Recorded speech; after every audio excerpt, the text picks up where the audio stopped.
اعوذ باللہ من الشیطان الرجیم بسم اللہ الرحمن الرحیم۔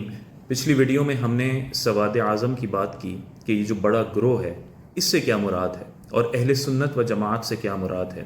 حدیث پاک میں آتا ہے، نبی پاک صلی اللہ علیہ وسلم نے ارشاد فرمایا، ابو داؤد شریف کی حدیث پاک ہے کہ بے شک تم سے پہلے اہل کتاب 72 فرقوں میں تقسیم ہو گئے اور میری یہ امت ان قریب 73 فرقوں میں تقسیم ہو جائے گی، ان میں سے 72 جہنمی اور ایک جنتی ہوگا اور وہ یہی جماعت ہے، یعنی وہ جماعت جو میرے اور میرے اصحاب کے طریقے پر ہے۔ اور بھی دیگر روایات ہیں کہ جس سے یہ مفہوم ملتا ہے کہ جو میرے اور میرے اصحاب کے طریقے پر ہے۔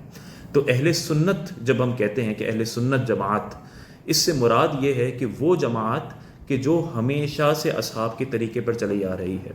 اور اس اہل سنت جماعت میں عقائد کے اعتبار سے 2 بڑے گروہ ہیں۔ یہ شاید آپ کے علم میں نہ ہو، کیونکہ ہم اکثر صرف فقہی حوالے سے جانتے ہیں کہ ہم حنفی ہیں، مالکی ہیں، شافعی ہیں، حنبلی ہیں، لیکن عقیدے میں بھی ہمارے اہل سنت میں 2 ائمہ ہیں۔ ایک امام ابو الحسن اشعری، جن کے ماننے والے اشاعرہ کہلاتے ہیں۔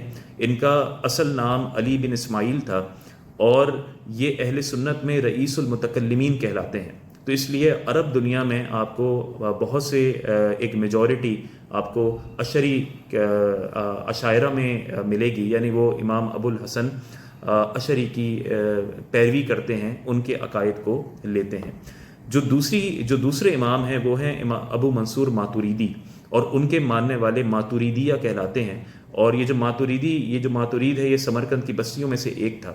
تو یہ ہم جیسے مثال کے طور پہ پاکستان انڈیا میں رہنے والے ہم سب ماتوریدی کہلاتے ہیں، اور امام اعظم ابو حنیفہ علیہ رحمہ کے متعلق بھی یہی ہوتا ہے کہ آپ بھی انہی امام ابو منصور ماتوریدی کے دلائل کو اختیار فرماتے تھے۔ تو یہ 2 بڑے ائمہ ہیں کہ جن کی ہم پیروی کرتے ہیں، ان کے عقائد کو قبول کرتے ہیں، لیکن ان کی پیروی کرنے میں اور کسی فقہ کے امام کی پیروی کرنے میں فرق ہے۔ فرق یہ ہے کہ جب ہم کہتے ہیں کہ ہم حنفی ہیں یا ہم شافعی ہیں، اس سے مراد یہ ہے کہ فقہ کے معاملے میں، شریعت کے معاملے میں ہم ان کی تقلید کرتے ہیں۔ تقلید سے مراد یہ ہے کہ ہم ان کے قول پر عمل کرتے ہیں لیکن ان کی دلیل پر نظر نہیں رکھتے۔ یعنی اگر چاہیں تو ہم دلیل پر نظر رکھ سکتے ہیں اور اس میں بحث کر سکتے ہیں، لیکن ہر شخص کے لیے یہ ضروری نہیں کہ وہ ان کی ہر قول کو لینے سے پہلے ان کی دلیل پر نظر رکھے۔ تو بغیر دلیل پر نظر کیے اس کسی کے قول کو لینا، یہ تقلید کہلاتی ہے۔ تو فقہ میں، شریعت میں تو تقلید جائز ہے کہ آپ نے مثال کے طور پہ آپ کو امام صاحب نے بتایا کہ بھئی فقہ حنفی میں زکوٰۃ کے یہ مسائل ہیں، طلاق کے فلاں مسائل ہیں، نماز اس طرح ادا کرنی ہے، دیگر کام اس طرح کرنے ہیں، قربانی اب واجب ہوگی، اتنے مال پر واجب ہوگی، اس طرح کرنی ہے۔ اب آپ نے دلائل کی طرف غور نہیں کیا، بلکہ آپ نے کہا ٹھیک ہے، ایک بہت بڑے امام تھے، انہوں نے اپنی زندگی صرف کی اور ایک پورے دین کو جمع کیا، ہم ان کے قول پر عمل کرتے ہیں۔ اور اسی پر امت کا اجماع رہا کہ یہ جو 4 بڑے ائمہ ہیں، امام ابو حنیفہ، امام شافعی، امام مالک اور امام احمد بن حنبل، ان کی امت نے تقلید کی، اور آپ کو آج بھی جو میجورٹی ہے وہ اسی میں نظر آتی ہے۔ لیکن جب عقیدے کی بات ہوگی تو عقیدے میں تقلید نہیں ہوگی، بلکہ عقیدے میں ہم ان کے دلائل کو تو لیتے ہیں، لیکن ان کے دلائل کی طرف نظر رکھتے ہیں کہ وہ عقیدہ بنا کس طرح ہے، کیونکہ عقیدے میں تقلید نہیں ہے۔ قرآن کریم میں دیکھیں، اللہ تعالیٰ ارشاد فرماتا ہے سورہ انبیاء میں، اذ قال لأبیہ وقومہ ما ھذہ التماثیل التی انتم لھا عاکفون قالوا وجدنا آباءنا لھا عابدین قال لقد کنتم انتم وآباؤکم فی ضلال مبین۔ یعنی ابراہیم نے اپنے باپ اور قوم سے کہا، یہ کیسے بت ہیں جن کے سامنے تم با ادب بیٹھے ہوئے ہو؟ تو انہوں نے کہا کہ ہم نے اپنے بڑوں کو ان کی عبادت کرتے ہوئے پایا۔ تو پھر فرمایا کہ بے شک تم اور تمہارے آبا و اجداد واضح اور گمراہی میں مبتلا تھے۔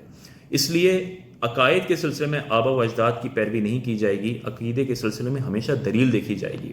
آج ہمارے ہاں پاکستان انڈیا میں بہت سے وہ گروہ بھی ہیں کہ جو بہت سے حوالوں سے عقائد کی خرابی میں مبتلا ہو چکے ہیں، جو پیروں، فقیروں، مزارات کے حوالے سے غلط عقیدے جو شریعت میں ثابت نہیں وہ رکھتے ہیں، اور بہت سے لوگ سعادت مندی میں انہیں قبول کرتے چلے جاتے ہیں اور یہ نہیں دیکھتے کہ وہ عقیدہ اجماع امت سے یا قرآن و حدیث سے ثابت بھی ہے یا نہیں ہے۔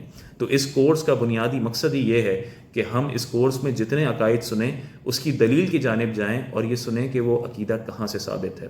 اس لیے بڑی جماعت کی ہمیشہ پیروی کرنا ضروری ہے، اور اہل سنت کی پیروی کریں اور اپنے آپ کو فتنوں سے بچائیں، کیونکہ اللہ تعالیٰ کا دست رحمت اسی بڑی جماعت پر ہوتا ہے۔